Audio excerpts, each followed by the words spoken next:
Good evening, ladies and gentlemen, boys and girls, children of all ages. Welcome to the Nuvee Club Podcast. My name is Big Mike Sanjay. I'm coming to you all the way from Long Island. Joining me, as always, my co-host, Mr. Sanjay Singh from somewhere in the city. Sanjay, how are you? I'm doing well, Big Mike. Doing well. It's getting nice outside. I'm really happy.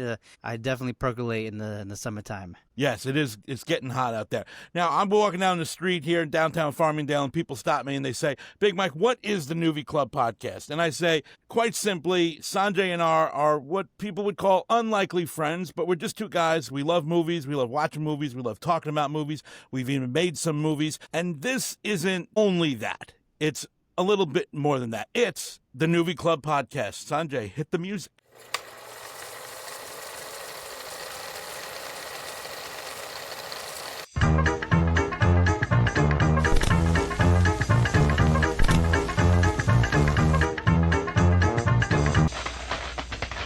We increased our production budget especially for this episode because it's a big momentous occasion. As you can see, we are not alone. We're going to introduce our guest in just a second. Quick check-in, though. It was a crappy week of weather, so that kind of hindered a lot of my plans in the working field. How about you, Sanjay? Yeah, we were supposed to do the tip-to-tip walk on Saturday. We were supposed to walk Who now? from the tip of Manhattan all the way up in Washington Heights, all the way down to Battery Park City to Statue of Liberty viewpoint, and that was supposed to be our entire Saturday, but that got postponed. So we're gonna have to do that this weekend coming up.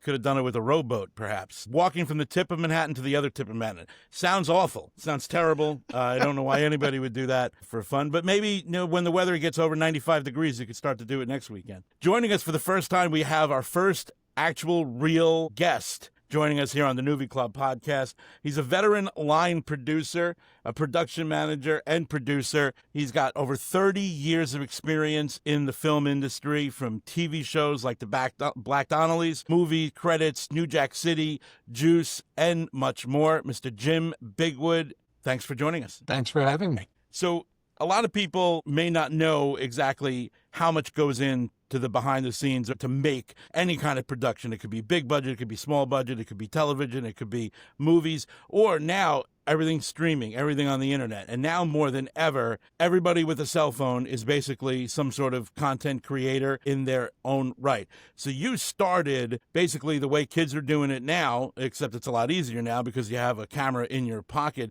You started in the Super 8 world, and then you grew and ultimately ended up managing your first project with the Cotton Club, a $50 million budget. What did that feel like to go from just being a kid, making movies, working on things with a Super 8 camera, all the way to now managing a real production with a huge budget of millions and millions of dollars? Well, okay, so there was a kind of a gap between the Super 8s and Cotton Club. I went to college, I graduated, I came back into the real world, and my original plan was to be an actor, which did not work out because all the old men that I played in college, they had real old men to play those parts. I decided to go behind the scenes. I had done, as you said, Super 8 movies as a kid. I shot 16 millimeter when I was in college. I was at the University of Wisconsin, which is not known for its film production program, but I did a semester of summer school at UCLA. So I got a little bit of film school,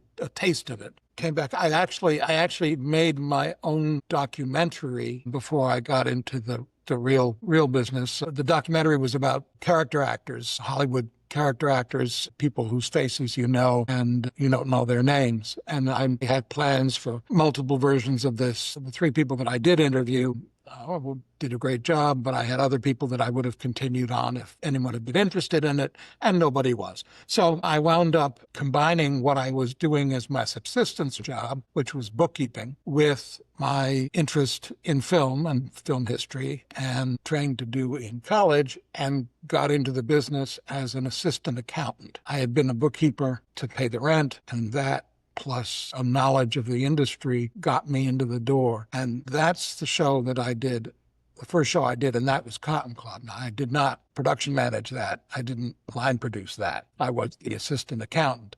But it was about a 9-month gig. It was the biggest budget movie shot in New York at the time. It was budgeted at $15 million.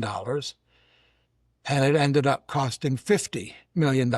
And so it was a real course in how not to line produce a movie. But it was really jumping in at the deep end. I didn't work my way up to bigger budget. That's the biggest budget movie I've ever worked on, and it's been downhill money-wise ever since. I've done more lower budget features or TV series, again, at the lower end of the budget range. It's not Stranger Things or some of those high budget, high concept series. I've been quite happy at the lower end of the totem pole. Something you said earlier about your documentary about character actors, it tripped this memory. I have this vague memory of watching like an awards show, and it seemed like they were giving awards to character actors. It had something to do with Art Carney, who was a fantastic character actor himself, and I believe Bruce Greenwood was the recipient of the whatever award they were giving out for character actors. But I myself, people say I'm a character, but just because you are a character doesn't mean you have character. But that really hit a good note, so I definitely want to learn more about that before we go. Well, the three people that I interviewed, and I'll say their names, and you won't recognize them, but I know if you saw their faces, you would, were Alan Napier, who was the butler in the 1960s television series Batman, Alfred the Butler. Norma Varden in Hitchcock's Strangers on a Train. There's a scene where there's a society lady at a party, and Robert Walker is showing off how you would kill somebody and how he would strangle that person, and actually strangles her, and that was Norma. And the third was Charles Lane, who lived to 103 and is in just about every movie and TV show in the history of the movies. Started in 1930 and had made his last movie in like 1999. Anyway, those were the three people. That's cool. That's really cool. That's really cool. So, having gone to UCLA Film School and then having a passion working in documentary and kind of having aspirations outside of the finance of film, were there any kind of experiences that you feel like you wish you had back then, or do you feel like you were a part of a journey that kind of served your overall ambitions? I think the best thing that ever happened to me was being in a lower position on a big movie where everybody was making mistakes, stand out as somebody who hadn't been involved before. I wasn't the head of the department, but I saw everything. Met people in every department. Accounting, which sounds like the most boring thing in the world, and it is. But when people ask me, how can I break into the business? And it is probably the best way to get in if you have that strange talent. There are brilliant people who can't balance a checkbook. And actually, nobody balances checkbooks anymore because that's old technology. But just being able to keep track of numbers, you can be the most brilliant, creative person in the world and just not know how to keep track of things. But if you have that talent, it is a department that nobody thinks of as a way to get into the business. And there aren't enough people, good people, that do that job to service every single show. That is, there are constantly more and more shows. Here in Atlanta, we have 40 or 50 projects going at the same time, and we don't have 40 or 50 production accountants. And so you wind up in a strange situation where you're one of the people that you're bringing in from out of town to put on your show is the accountant, because there aren't enough locally. You can find gaffers, you can find key grips, you can find costume designers, production designers, you find all those people in Atlanta, but no accountants. So if you really can do that and can get your head around the really boring parts of it, it's an amazing way to get in. And if you have ambition, you won't be doing it for long. You'll get recognized and you'll move up the ladder. That's actually really good insight and advice for young filmmakers looking to enter this space, in sort of crowded trades. And it's funny you mentioned how the technology or the actual, how you actually carry out the job has changed over the years. I'm curious, over the decades that you've been in the film industry, what do you think has changed the most, good and bad, about the movies you've made? What do you miss from the old days? What excites you about how movies are made today? Well, I guess probably the biggest change is the biggest change that's everywhere in the world is the computer and digital. And when I started, we still shot everything on 35 millimeter film. And I can't say it's better or worse, but it's completely changed the the mindset, creative mindset of production. Because back when we were shooting on 35 millimeter film, we had to be careful. We couldn't just shoot and shoot and shoot and shoot and shoot. You had to be aware of how much film you were using up. And now it's not uncommon for the director to simply say, okay, let's do it again.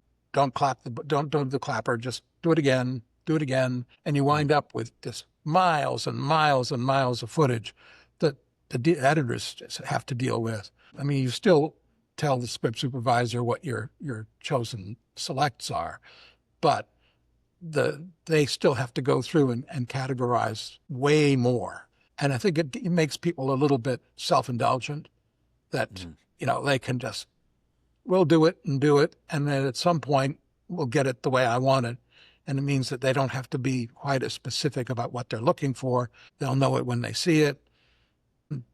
There's some good sides to that, and there's the downside to that, because ultimately, if you're not being disciplined about how many takes you're doing, you're going to just end up using all the time in the day and not get your day. If you can't really make it clear to the actors what it is you're looking for, just that you'll know it when you see it, that can make the process for the actors frustrating. So when you're looking at that line item from the amount of 35 millimeter film that was used to be purchased versus the editor pay rate from 30 years ago to today, you kind of see like a big transition or big transfer of assets in those two line items. Well, a good editor's always had a price tag, but it's more the number of people that were in the editing department. Back in the day, there was a certain number of assistant editors that some of them were just syncing up the film and the mag film. Others were a little bit more creative and were making their way up the ladder themselves. And now the number of people in the department is much smaller than it used to be. And I think post-production isn't my area of expertise, but I've spent some time in the editing room over the years. And some of the things that sound effects and any music and effects tracks for foreign distribution, things like that, that's all a lot easier to do, I think, in the current situation where you're not threading up mag film and having multiple mags side by side and doing a temp mix on the way. You can do this all on a computer. So, I mean, there's definitely an advantage to it as to what you can do with the equipment that you have in hand versus what you had to go through in order to be able to turn something over for somebody else to look at and get a feel for what you had been actually up to. Yeah, that example, it's very applicable, especially that change. It's a Hollywood level change that is seen all the way through to the bottom of filmmaking. Even in my particular role, making social media videos, we're out there. I shoot 55 minutes of content for a 1.5-minute video, and I'm the idiot who has to edit it. And it takes 4.5 days to edit it because we shot 2 hours of content for a 1-minute video. If we had film cameras, that wouldn't be the case. You wouldn't. No, you wouldn't have. You wouldn't have been able to. When I shot my documentary, I had very little money. I shot 10 minutes of interview with each of the 3 actors because it was a 16 millimeter. A 400-foot 16 millimeter roll was about 10 minutes of footage. I asked them questions that I had already asked them when I first interviewed them for magazine articles, and I knew the answers. And I'd already pre-cut the thing in my head because I knew what they were going to say, and I had a very limited amount of money to actually get them to say it. If I'd had video back then, I would have 2-3 hours, but I had so you get exactly what you want, just right. Yeah. At this point in the show, we usually, Sanjay and I talk about things we've created over the week because we're just both constantly creating things, me and my job and Sanjay and his job. I filmed something yesterday morning, a spot for PC Richard & Son, the appliance brand for air conditioners. It was just me. I filmed it alone with a tripod, and it took more time to set up the shot than the actual stuff that I actually captured. But they client liked it. I'm particularly proud of that. Sanjay, what did you most recently work on that you're proud of? So we played some games over the weekend, and we created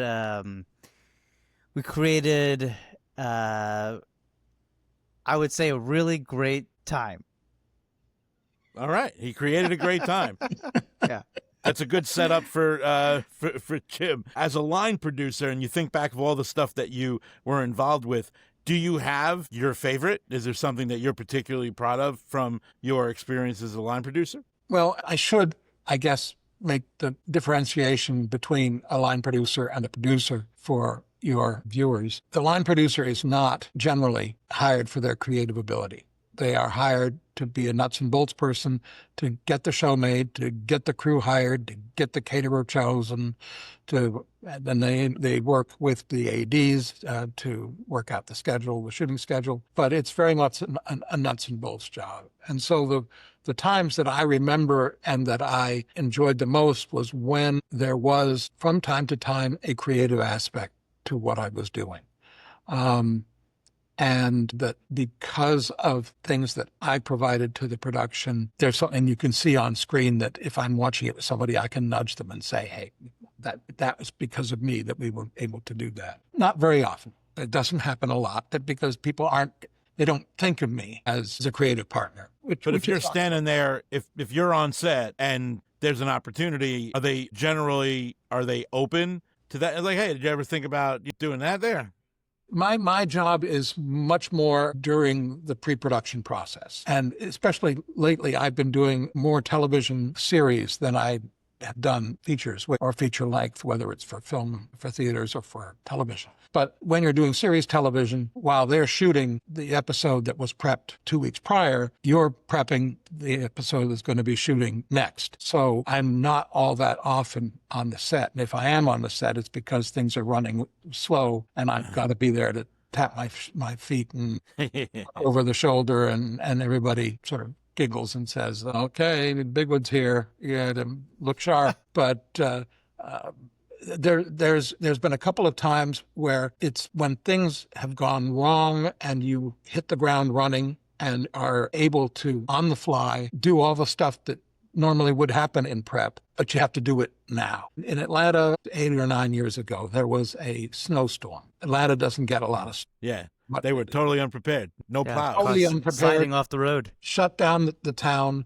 And after that point, they were totally panicked every time there was even a remote chance that there'd be some snow. We were doing a series called The Quad, and we had an enormous sequence that was scheduled to shoot in one of the arenas in downtown Atlanta. It was a college marching band battle of the bands. So we've been using local high school band students in different uniforms playing our college band. And then for this battle of the bands, we had 2 other schools that they showed up in their uniforms. And it was a big deal. We were in an arena where we filled one entire section of the arena, blocked off the camera, and then had all those extras move over one section, shot it, and then moved them over another section so that we did crowd manipulation and filled our arena that way.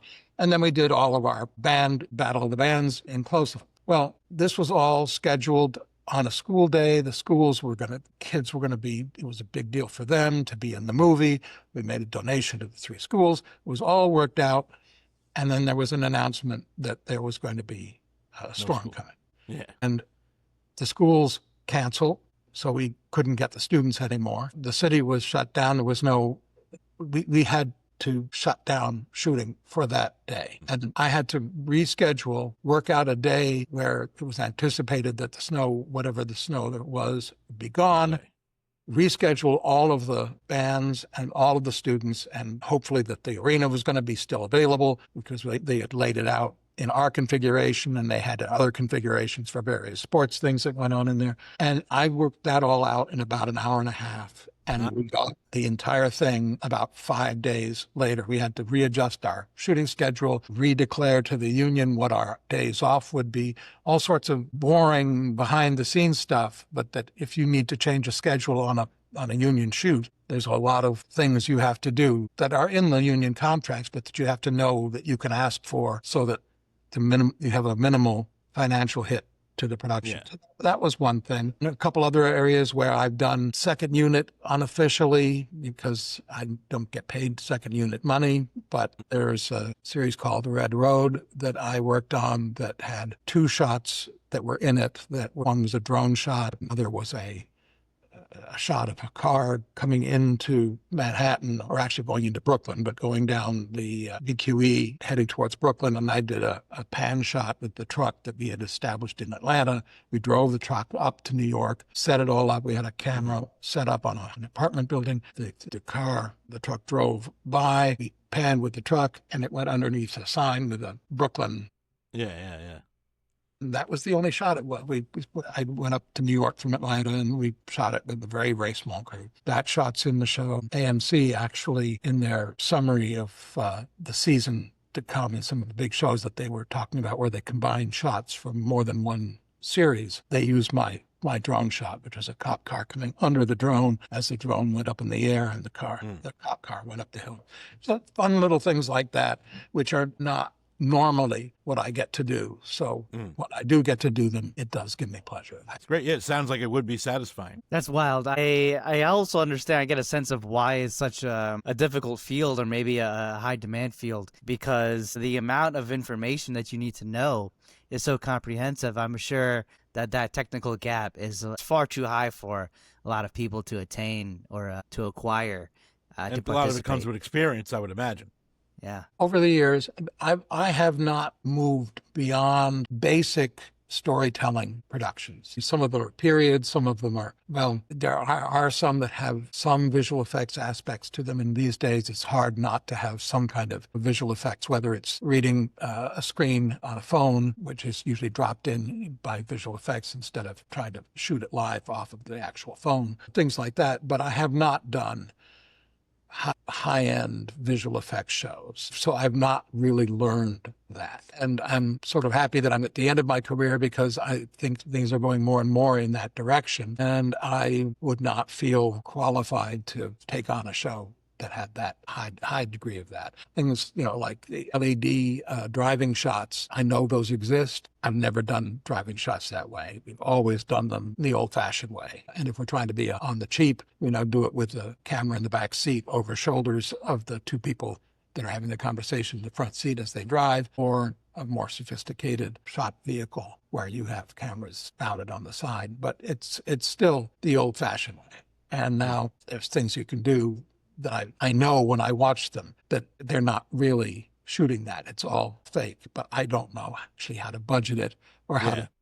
Yeah. That's a good segue into the lower budget and independent films that are available on Nuku. And at this point in the show, we usually do the Nuvee Spotlight. So Sanjay could tell us a little bit about this week's Nuvee Spotlight. So this week's Nuvee Spotlight is incredibly low budget. In fact, so low budget that half of the film is dark. The film was a premiere at Tribeca Film Festival 2023 from Mexico, drama thriller. And it's got kind of a political flair to it. The synopsis is: a group of people on their way to a protest are kidnapped and plunged into darkness. We follow them in their journey, not knowing whether they'll see light again. Directed by Humberto Flores. So this was a film that came out at Tribeca about kind of what happens in Jalisco when people are trafficked for kind of the political protests that they participate in, and a first person take on what that feels like. So we had a little screen for Jim and for Mike right before we got on the call today.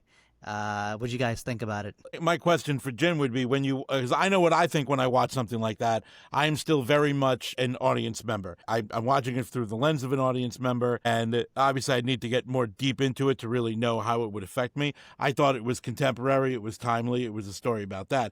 But Mr. Bigwood, when you watch something like that, and you watch anything, are you always watching it through the lens of someone who was in accounting or in producing? Like, are you looking, oh, well, that must have cost a lot of money? Yeah, or in this case, they sure didn't have to spend a lot of money to do that part. As Sanjay pointed out, they do a camera POV of one of the prisoners, so they put a hood over them, and so they're in total darkness, and all of the dialogue is happening in darkness, which that's really easy to shoot.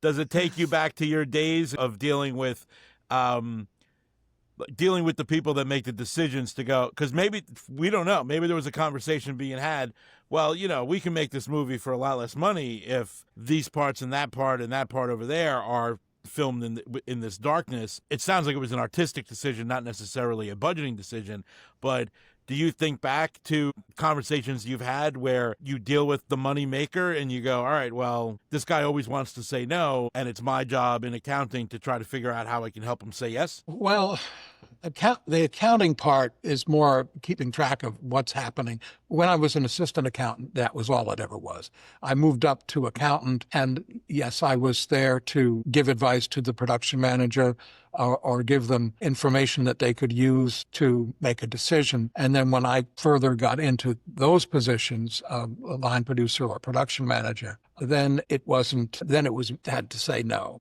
And actually the problem ultimately becomes if the creative producers sometimes the creative producers are also the creative, like the director is producing their own movie. In series television, it's the showrunners are the writing staff, because they're the ones that have continuity from episode to episode, and the visiting directors are not the people with continuity that know the entire arc of the season and all that stuff. Those people, if they don't trust you enough when you say no, or when you say we really have to think about this because there's financial ramifications to this, if they don't back you up, at a certain point, you're out of luck. I, as the line producer, I cannot unilaterally shut down the set. There are people that I answer to, and if they don't want to shut down the set, that's a big decision to make, because even from my point of view, I know that if we haven't gotten something and I say, all right, well, we're shutting it down, and I know in my head from reading the script that scene, we need that scene. Yeah. We have to shoot it. And if we don't shoot it now, we're going to have to come back and shoot it another day, or we're going to have to figure out how to rewrite so that the scene can take place in another location. So there are times when I have to simply swallow the bullet. Is that the right? Take the bullet or swallow the... Take a bullet or swallow it anyway. That I have to say, all right, well, we're going to go an extra hour. We're going to go long today, and we're going to have to make up for it in the future because we need this. And there are people who do my job who just love to say no. And I do not enjoy saying no. I prefer to try to figure out a way to say yes. Yeah. Way that it can be done. I remember a situation that was with a visiting director. She had worked out a certain number of setups that she wanted to do in this one location that we were in. She said, okay, I've got this setup, I've got this setup, and I've got that setup. And I said to her, well, if you move the body, this is a detective thing, move the body just that much over, then you can get that shot when you're shooting that shot, and it'll take away one setup. And she said, I could do that. And that was much better than saying, no, you have too much. I was able to actually say, well, if you do this, then we're all happy. And I appreciate that creative producing and that perspective, Jim.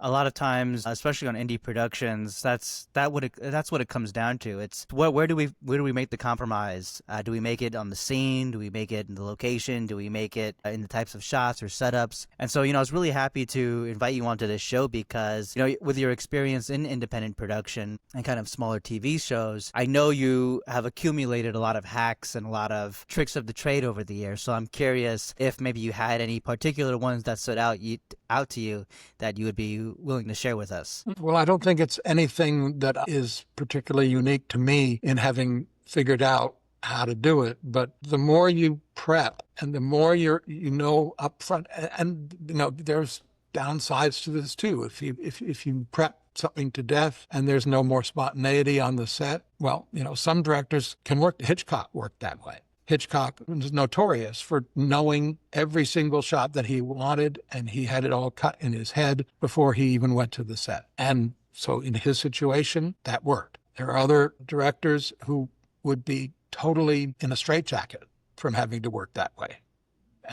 But I think in general, the more that you're able to prep and the less that is being thrown at you on the set, the better off you're going to be. And then, as I say, that's not brilliant Jim Bigwood. That's people who know how to do what I do would tell you the same thing. Prepping, it costs so much less to prep something and to prep it well than it does to find yourself on the set and be scrambling because you really don't know how you're going to make it through that day. Would you say that if you were to take the entirety of filmmakers that you've associated with or been a part of what they were creating, would you say that the vast majority of them kind of have the entire thing, like they've already seen what they're creating in their mind, and now they're just trying to put it all together in the real world? Is that all of them? Is that most of them? Or are there some of them that just like, hey, I have this great idea for a story, and I'm going to keep it loose and goosey. I'm going to go out there, and we're just going to fly by the seat of our pants?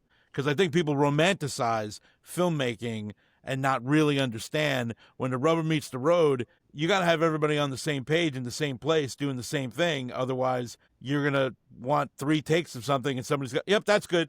We did it once. All right, yeah, we got it. Everybody pack up and go home. Well, that never happens. You have to, again, remember that my more recent work has been in series television. And series television is a very different animal. The director is coming in. They're sometimes shooting 2 episodes simultaneously in 7 days per episode. So 7 days for 1 hour of finished television. And so they're maybe there for 14 days, or maybe you can squeeze it out to 15 days, and they're shooting 2 episodes, which you're mixing because then you can take advantage of being in a single location in 2 episodes, but shooting it out all at once. But their job is to come in and to shoot something, an hour's worth of television in 7 days. So they don't have that luxury of being from them. They are a director for hire. I've worked with actually one director twice, who is a pilot director, and philosophy is quite different. They come in because the idea is ultimately to sell the pilot.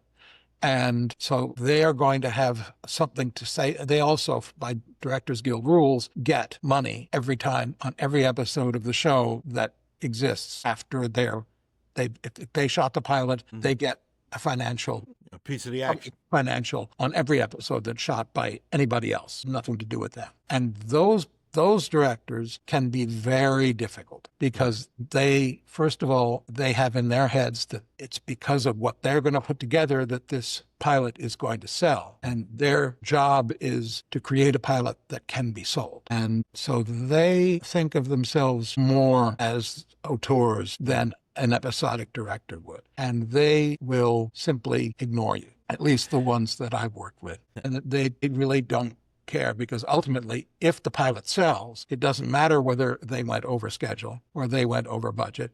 Yeah. They created something that was exciting enough that it got picked up, and that was what the whole point of them doing it was. So they have some reason to say that, but it doesn't make it any easier for the line producer who's being told at the same time by the same studio that's saying to the director, oh my God, this is fantastic, do more of that. They're saying at the same time, they're saying to me, this has got to be coming in for the number we told you, you know.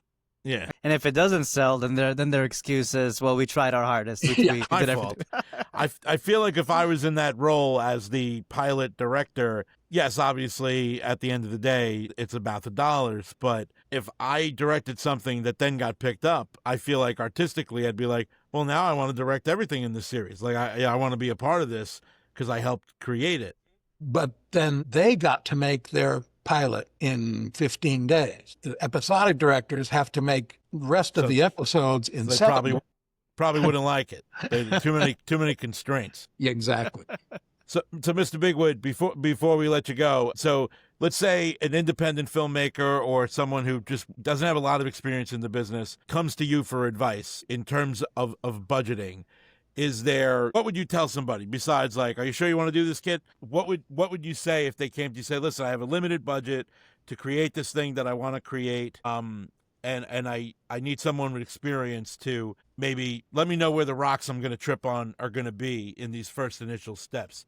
Well, how would you advise? I'm going to sort of wuss out on this one, because the answer would be, don't talk to me. You've got to talk to somebody else, because even though I'm at the low end of series television and at the lower end when I was doing features at the lower end. I've never been at the ultra low end. And that's a very special talent. It's about, I know how much a camera package costs. And I'm paired with the people that I know at the various camera houses that I'm prepared for 3 cameras and what I need for this to pay somewhere in the neighborhood of $19,000 to $20,000 a week for that package. And this person who's coming to me has probably got $20,000 to make their entire movie. And so I wouldn't begin to know where to get them a camera for free. Gotcha. I don't know the non-union crew in Atlanta. I know that there is non-union crew in Atlanta, but everything I've ever done has been union, which means the people that I know and the people that I hire are used to being paid a certain amount of money. And again, it's nowhere near what they would need. They need people who will work for a token. Sandwiches. Yeah. And that I'm just not qualified to give that kind of advice. Gotcha. Me and Sanjay have to look up to see the ultra low end. That's where we are. We look up to see the ultra low end. That's right. You heard it here, kids. If you have no money, don't give Jim a call. But if you do have some money, then you can give him a call. Just don't schedule it during the snow season. Thank you very much for your time. One last thing I wanted to say was, I appreciated you talk about preparedness for films, because I always believe that, if you got all your ducks in a row before a shoot date, it would really help make the production run smoothly. And on my first short film, actually, when I was 18 years old, it was sort of my first film at NYU in film school that, I got crew together, and I got, a lot of, I was using the Alexa camera. We were shooting on location in a protected forest. It was a pretty substantial production. And, what production was that, Sanjay? That was a film called Prelude that we've talked about in the past, written by Mike Sangiamo, Big Mike over there. And in preparation for that shoot, I created a whole choreography for the camera. The shot list, what you would call it.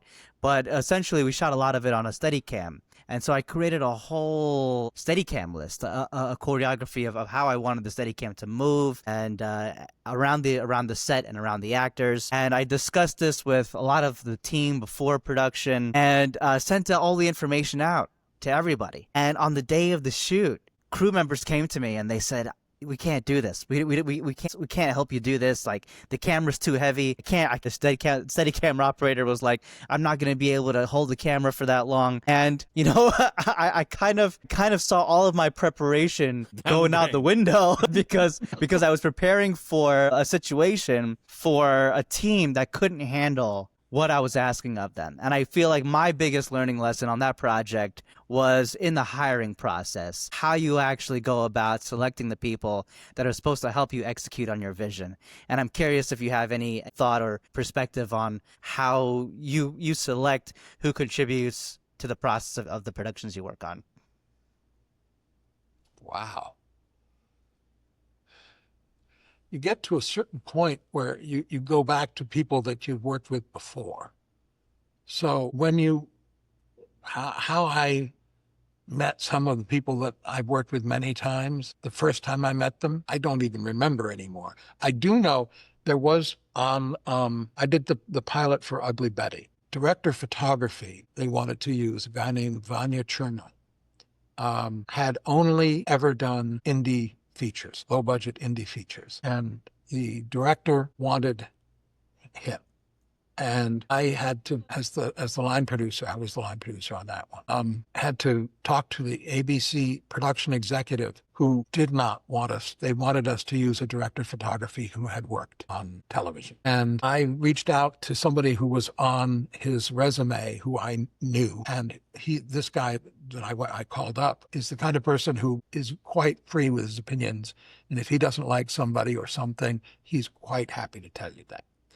And he raved about Vanya. He said, "You'd be so lucky to have him." I went back to the production executive at ABC and I said, look at his real. He knows how to make good pictures. He knows how to set up the camera. This guy would tell me if he was bad, tells me he's fantastic. This is really who we want. And the executives finally said to me, all right, I'm going to let you hire this guy. And 3-4 weeks down the road, when you come back to me to say you made a mistake, I won't even say, I told you so. Well, I never heard anything from him again. Anya did a fantastic job. Anya is now, this is now 20 odd years ago that this happened, but Vanya his name is all over television constantly. He is very much in demand. And the guy never called me to say, I told you so, nor did he ever say, I'm really sorry, you were right. You can say, I told you so to me. He just never said another word. Yeah. I mean, you look at you have to, sometimes you're hiring somebody for the first time. You've got to go with what other people tell you. You've got to go with your gut. Yeah. That's part of the issue. We hired somebody that we never worked with before for the Steadicam operator. And he didn't have no referrals. He was just kind of out of a 311 book, and that was probably our biggest mistake. There you go. I did an HBO movie that shot in Thailand where we used a guy from New Zealand as the special effects guy. His credits were all on Hong Kong action movies. So the acting and the stunts were not particularly good. But if you looked at his reel, you could see that the explosions, it could be that the stuntman didn't move quite in conjunction with the stunt, special effect. The stunt may not have been as good, but his effects were good. HBO, at the same time as they were saying, well, we'd like you to consider this special effects people from England, we were shooting in Thailand, and bringing in a crew from England was going to cost way more than HBO said they wanted to spend. And there was this guy in New Zealand who had his people he'd shot in Asia before, and I fought, and finally they let me do it, and it worked out great. I think I may not be remembering right. I don't know whether that show was nominated for an Emmy. It didn't win it, if it did, but it definitely was a well-received show. We were recreating Vietnam in Thailand, period, during the Vietnam War. What was the name of that show, Jim? A Bright Shining Lie. Bright Shining Lie. We definitely want to get somebody with solid VFX chops if you're going to be recruiting a war. Yeah.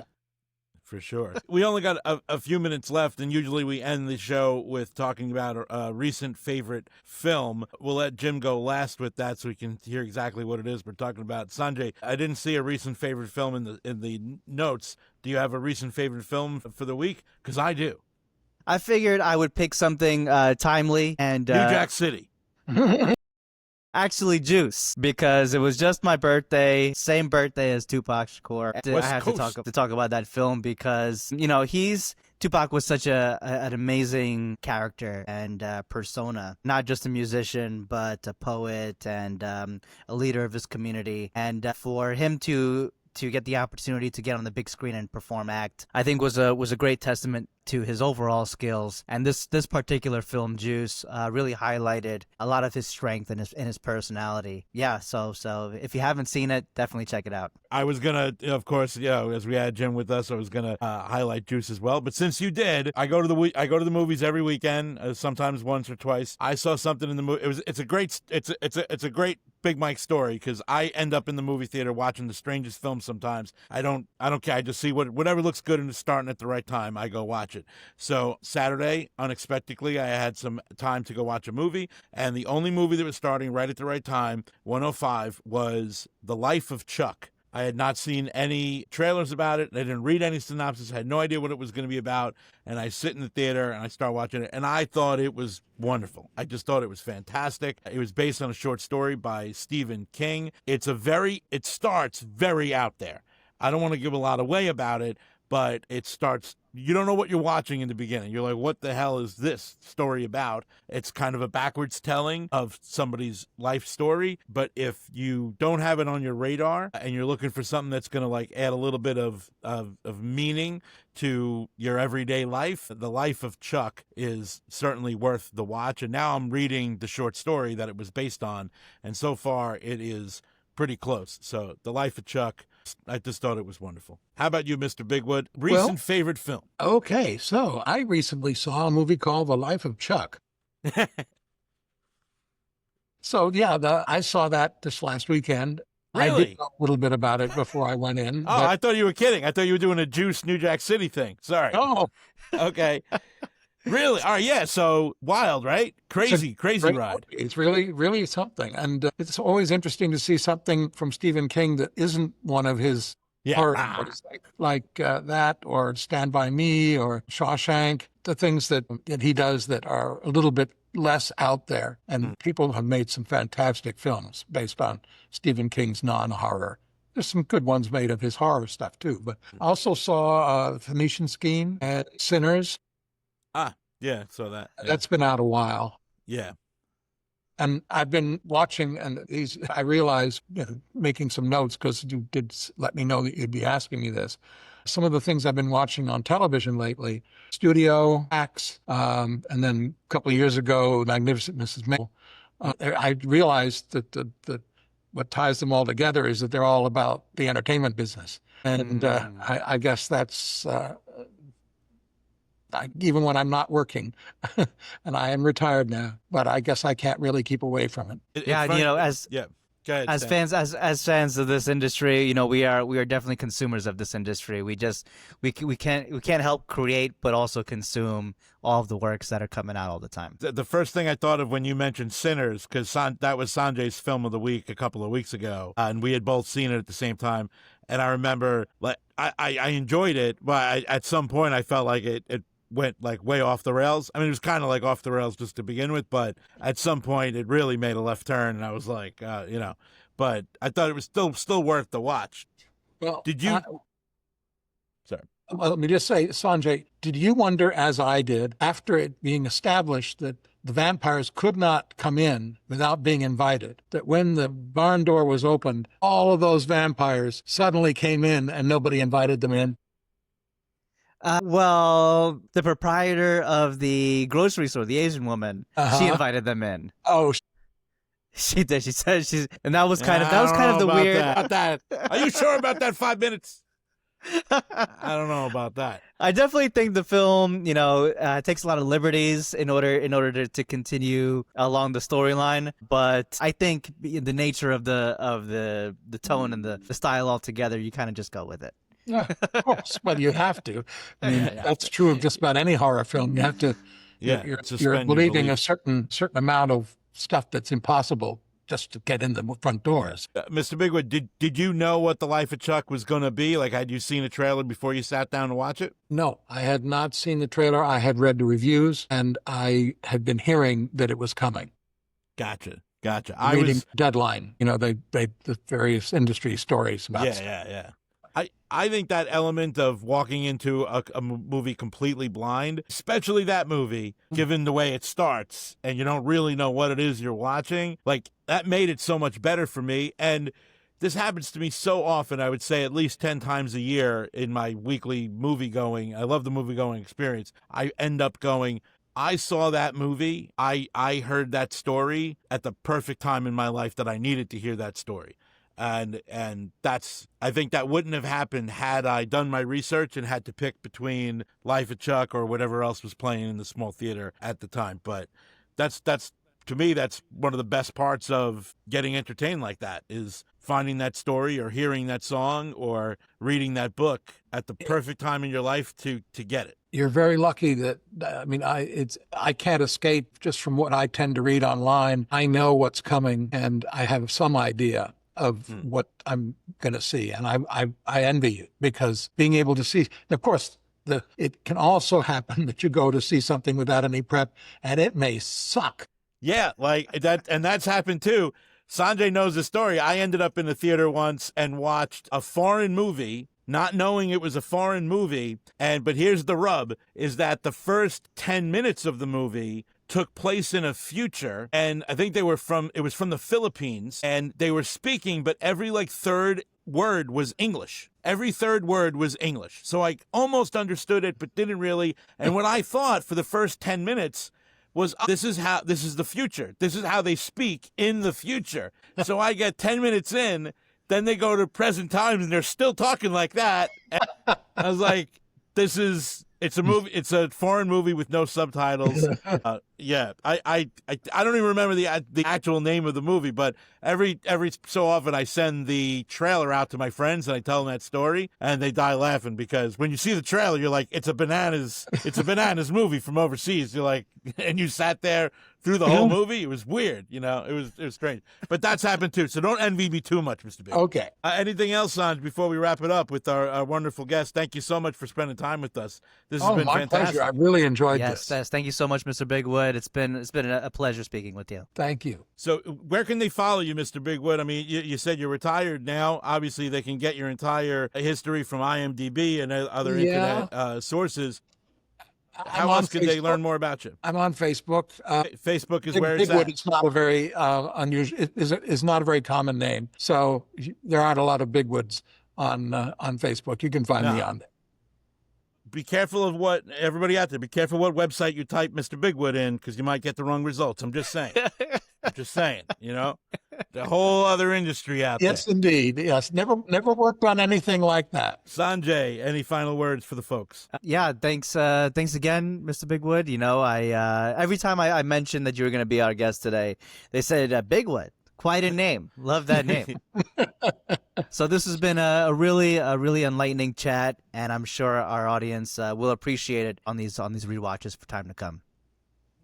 And, Thank you very hopefully much. we have a chance to talk to you again in the future, and hopefully this opens the door to other guests joining us here on the Nuvee Club Podcast. For everybody that's been watching, thank you so much for joining us. Of course, thank you to our guest, Mr. Jim Bigwood, Sanjay Singh as well. We're going to see you next week. It's probably going to be about the same time and the same channel. In the meantime, follow us at Nuvee Club on Instagram, at Nuku on YouTube and Spotify. And if you haven't done so yet, create your free account at nuku.com. Start watching Nuvees immediately. For Big Mike, Sanjay Singh, and Mr. Jim Bigwood, this is Big Mike saying good night.